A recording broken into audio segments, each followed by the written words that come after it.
Olá, tudo bem? Seja bem-vindo ao canal Terceiro Elias Profético. Se inscreva, deixe o seu like e compartilhe com outros jovens que amam estudar a Palavra de Deus. Então pegue a sua lição, pegue a sua Bíblia e vamos ver o que Deus tem a nos falar.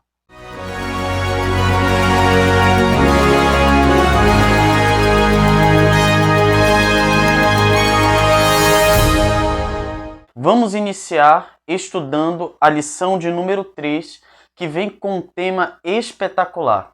Não é a Deus. Vamos abrir a Bíblia. Evangelho segundo escreveu o apóstolo João, capítulo 14. Nós iremos ler os versos 1 a 3. Não deixem que seu coração fique aflito. Creiam em Deus, creiam também em mim. Na casa de meu pai há muitas moradas. Se não fosse assim, eu lhes teria dito: vou preparar um lugar para vocês. E quando tudo estiver pronto, virei buscá-los para que estejam sempre comigo onde eu estiver. Isso aqui parece uma cena de um filme ou uma cena de novela, aonde um jovem que acaba conhecendo uma moça, estes acabam se apaixonando um pelo outro, mas de repente o homem precisou se ausentar por conta de uma guerra ou por conta de um trabalho. Alguma situação o levou a sair aonde ele sempre esteve com a sua amada, até que passa um tempo e ele retorna. Esta é a cena de João capítulo 14. É o noivo se despedindo da sua noiva, mas prometendo que um dia iria voltar. E é interessante que quando você vai para o domingo, onde vem com o seguinte tópico, colocando a casa em ordem, é interessante que Cristo está com os discípulos no cenáculo. E ele percebe que o clima está ruim, o clima está pesado. Porque ele já havia indicado o traidor.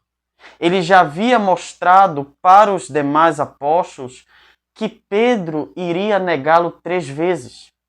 E também já havia falado acerca da sua morte, que era necessário ele morrer, ressuscitar e voltar para o Pai. Só que Jesus percebe que os discípulos estão sofrendo uma angústia interna, porque eles começaram a se questionar: será que valeu a pena eu ter deixado tudo para seguir esse homem, para no final ele me dizer que ele vai embora? Então, podemos perceber logo em João capítulo 14 que Cristo ele se preocupa com as nossas dores, com as nossas angústias, com o nosso ser de modo geral. E aí ele vai oferecer o quê? Consolo. E qual é o consolo que Cristo deixa para os seus servos? Uma promessa de que haveria necessidade dele ir para o Pai, mas que ele iria retornar para levar aqueles que lhe pertencem. Então Cristo, ele põe ordem na casa, ele prepara o ambiente, ele prepara os discípulos, tanto para aquilo que ele iria passar, juntamente com os discípulos, mas também para aquilo que os esperaria mais para frente, após a sua ressurreição e também após sua ascensão ao céu. Então, isso demonstra que Cristo ele está preocupado com as pessoas. E aí, isso fica bastante claro quando você vai para a segunda-feira com o tópico Promessas para a Jornada, e você percebe que Cristo, ele reafirma aos discípulos que o Pai tem moradas, mas haveria necessidade dele ir para lá para preparar um lugar para os discípulos. E não apenas para os discípulos, mas também para a futura igreja, que viria depois dos apóstolos. Então você quer confortar uma pessoa? enquanto ela está em um momento de angústia, de sofrimento, a única forma de confortar essa pessoa é apontando para o céu, onde Cristo foi preparar um lugar para cada um de nós. E Cristo diz que quando Ele preparasse um lugar, quando tudo estivesse acabado, quando tudo tivesse no seu devido lugar, quando todas as promessas estiverem cumpridas, então Ele voltaria. O céu é o lugar onde só tem sentido se Cristo estiver. É interessante que a lição ainda reafirma a importância do Pai. Cristo traz muito a figura do Pai, principalmente em João capítulo 14, capítulo 15, 16 e 17. A figura do Pai está presente nestes capítulos. Por quê? Porque é Cristo tentando mudar a ideia que os discípulos tinham acerca de Deus. E que também em nossa sociedade existe uma ideia equivocada de quem é Deus. Uns dizem que Deus é mau, que o Pai, ele é perverso, ele é ruim, ele não se preocupa com as suas criaturas. Mas note, quando você olha para Cristo, você está olhando para o Pai. Ou seja, se Cristo estava fazendo algo pelos seus apóstolos ou pela humanidade, também o Pai faria tanto pelos apóstolos quanto pela humanidade. É por isso que Jesus diz, olha, quem vê a mim, vê o Pai, porque eu realizo as obras que o meu Pai manda eu realizar. Então, é Cristo moldando a visão dos apóstolos. Então, as promessas que Cristo faz, primeiro, vou preparar um lugar. Segundo, vocês estarão comigo. E o Pai é aquele que vai recebê-los, porque foi Ele que arquitetou o plano da salvação. Então nós precisamos nos agarrar nisso. Nos agarrar na promessa da segunda vinda de Cristo.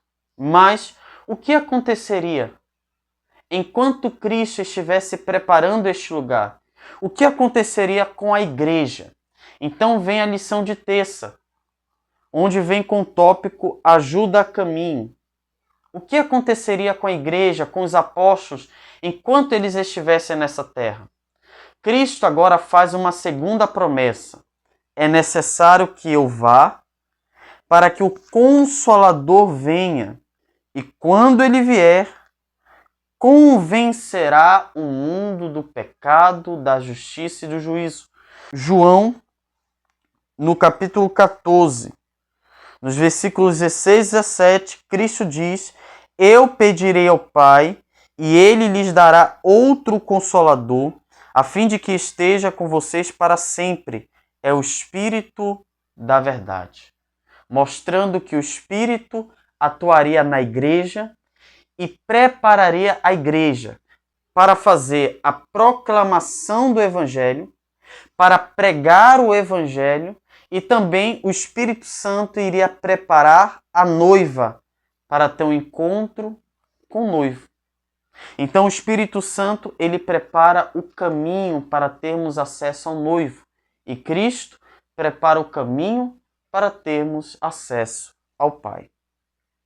Preparando o lugar, a lição diz que a certeza de que Jesus voltará transforma a maneira como enfrentamos as circunstâncias do presente, nos enche de esperança. Como um casal de noivos que conta os dias para o casamento, o povo do Senhor aguarda a segunda vinda de Cristo com alegria. Então, só uma forma de nós vencermos as tentações, de nós vencermos as lutas da vida, de nós vencermos os ardis de Satanás, é se nós olharmos para o céu. É por isso que há uma música do Inário Adventista que diz, com os pés na terra e os olhos no céu. Porque a nossa pátria não é este mundo de dor e sofrimento, mas sim onde Cristo estará, ali reinará a paz. O nosso mundo não é aqui. Não são estas coisas materiais, mas nós sabemos que o céu é uma pessoa. E essa pessoa se chama Jesus Cristo. Então Cristo foi preparar um lugar para cada um de nós. E quando Ele preparar, aonde Ele estiver, nós estaremos com Ele. É por isso que carro, mansões, trabalho, dinheiro, sexo, drogas ou qualquer outra coisa que o mundo venha lhe proporcionar, isto é fútil, é passageiro. Isso não preenche a nossa necessidade e jamais terá o lugar onde Cristo deve estar. É por isso que eu quero encerrar no tópico de sexta-feira, obras maiores, lendo um texto do Espírito de Profecia que diz: por essas palavras, Cristo não queria dizer que as obras dos discípulos teriam um caráter mais exaltado que as suas, mas que seriam de maior extensão. Ele não se refere somente à realização de milagres, mas a tudo o que é feito sob a atuação do Espírito Santo. Todos os que se puserem a trabalhar, não confiando no que eles próprios possam fazer, mas no que Deus pode realizar por eles, e por meio deles, certamente verão o cumprimento de sua promessa. Toda oração sincera é ouvida no céu. Talvez não seja expressa com palavras claras, mas se nela estiver o coração, subirá ao santuário onde Jesus atua, e ele apresentará ao Pai sem nenhuma palavra incorreta e sem qualquer dificuldade de pronúncia, bela e perfumada, com incenso de sua perfeição. Então, qual é o apelo que eu deixo para você, jovem, para você, amigo que assiste este vídeo? Se prepare para o breve retorno de Cristo, onde a noiva se encontrará com o seu noivo. Vamos orar? Senhor Deus, prepara-nos para a tua vinda, em nome de Jesus. Amém. Que Deus te abençoe e eu te espero no próximo estudo da lição da Escola Sabatina, que vem com o tema geral: Resgate, as cenas finais da vida de Cristo.